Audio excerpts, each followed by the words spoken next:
దేవుడు ఏం మాట్లాడుచున్నాడు? నీతిమంతులు మొరపెట్టగా ఆయన మొర ఆలకించును, వారిని శ్రమల్లో నుండి దేవుడు తప్పిస్తాడంటండి. చూడండి, నువ్వు దినం శ్రమ పడుతున్నావా, బాధపడుతున్నావా, కన్నీరు కారుస్తున్నావా, దుఃఖపడుతున్నావా, నీ బిడ్డల చదువు విషయంలో నువ్వు దుఃఖపడుతున్నావా, నీ భర్త జాబు విషయంలో దుఃఖపడుతున్నావా, అత్తమామలు మారలేదని బాధపడుతున్నావా, తల్లిదండ్రులు మరి నిన్ను ఏ విధంగా చూడట్లేదని బాధపడుతున్నావా, నీకు ఉద్యోగం లేదని నువ్వు బాధపడుతున్నావా, పని చేయటకు ఏమీ లేదు అని బాధపడుతున్నావా, నీ కుటుంబంలో నిన్ను ఎవరు కూడా గుర్తిస్తలేరని బాధపడుతున్నావా?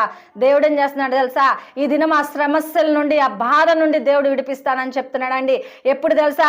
నువ్వు మొరపెట్టినప్పుడు దేవుడు ఏం చేస్తాడు తెలుసా? నీతిమంతులు మొరపెట్టగా యెహోవా ఆలకించి ఆ శ్రమల నుండి విడిపించునని చెప్పేసి మరి లేఖనాల ద్వారా మాట్లాడుచున్నప్పుడు, నీకు కష్టం వచ్చినప్పుడు నువ్వు ప్రార్థన చేస్తున్నావా?